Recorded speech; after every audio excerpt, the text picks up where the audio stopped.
Ngayong araw na ito ay pupunta kami ng Summer Blast sa Philippine Arena para maglaro ng basketball. At ito pala yung portable na ring na i-assemble namin doon. Kaya nagtulong-tulong na ang Team Stratos para malagay na sa sasakyan yung mga pyesa. Medyo may kalakihan itong portable na ring na to, kaya dito kinakamada muna ng maayos. At ganito pala kalaki yung rim at yung sukat ng board na dadalhin. At nagdala na rin kami ng napakaraming tubig. At yung pagkatapos na namin ilagay lahat ng mga dadalhin namin ay sumakay na kami sa sasakyan. Medyo siksikan kami sa mga pagkakataon na to pero okay lang. At eto pala yung ticket na gagamitin namin mamaya sa Summer Blast. At si Kuya Joel pala yung magiging driver natin. Binaybay na namin dito ang Mindanao Avenue at Visayas Avenue patungo sa NLEX. At yung mga 45 minutes lang na nakalipas ay nakarating na kami sa Philippine Arena. Ginaid na kami dito ng mga kapatid nating scan kung saan kami magpapark. At kasagsagan pala ito ng mga alas 10 ng umaga. At yung pagkababa namin dito ay sobrang tirik yung araw. Kaya sa mga pagkakataon na to ay dali-dali na agad kami naghanap ng spot na paglalagyan namin ng ring. Hindi muna namin dinala yung mga kagamitan para hindi kami mahirapan. At eto na, nasa bungad na kami ng Philippine Arena. Ang kaso lang may problema kami. May nabasa kaming tarpaulin na bawal daw yung sports activity rito. Pero hindi kami nawalan ng pag-asa, as in naghanap talaga kami ng pwesto. At eto, medyo maganda yung spot dito, walang tao, kaso nga lang tatawirin pa. At syempre magpapaalam muna tayo para sa ating magigiting na scan. Ang sabi daw kailangan muna magpaalam sa mga security guard ng Philippine Arena. Kaya dito yung nahanap namin yung main security ay pumayag naman sila. Kaya dali-dali na agad kaming bumalik sa kampo para kunin yung mga pyesa na gagamitin namin. Tag-iisa na kaming dala dito at kanya-kanya na lang diskarte. Action mo!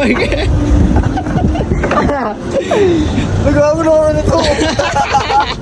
Kahit tirik ang araw, respect the hustle pa rin para sa magiging plano namin. Sa totoo lang guys, ngayon ko lang talaga ginawa to sa tala ng buhay ko. Kumbaga risky content to walang nakakaalam kung matutuloy ba o hindi. Kaya yung pagkalapag namin ng gamit isa-isa ay sinet up na agad namin. Ang lulupit ng mga kasama ko, wala akong masabi sa kanila. At yung pagkatayo namin ng ring ay may mga dumarating na ng mga kapatid. At sobrang dami kong dinilang mga equipment para sa gagamitin. At sobra talaga ako nabibilib sa mga naggaganto kahit tirik yung araw, grabe.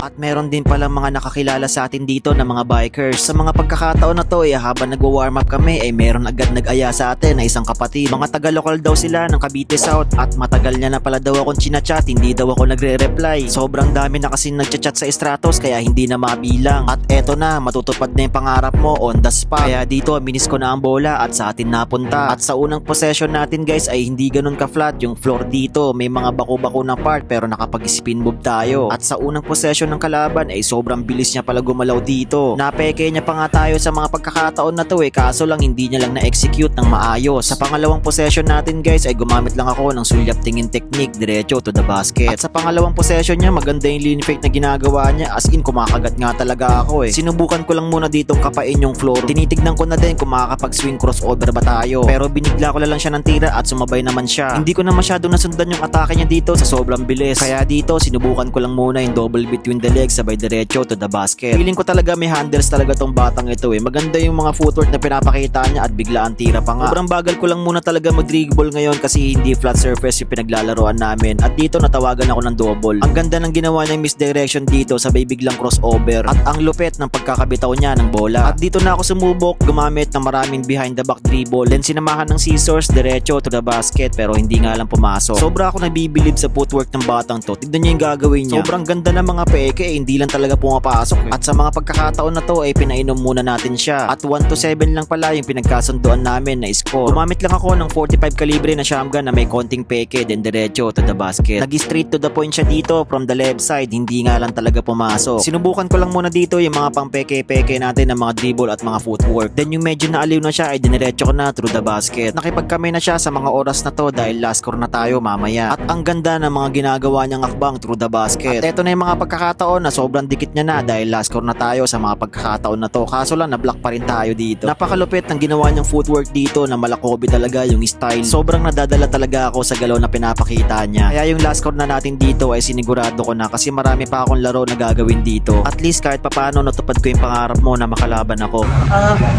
Shoutout pala kay Mama Ramona Peña. Tapos sa mga tropa ko, lalo si Dominic, sila pa Winry, Jan Perdibalog, Clyde Iser, tsaka si Kali, pati si JB Balog.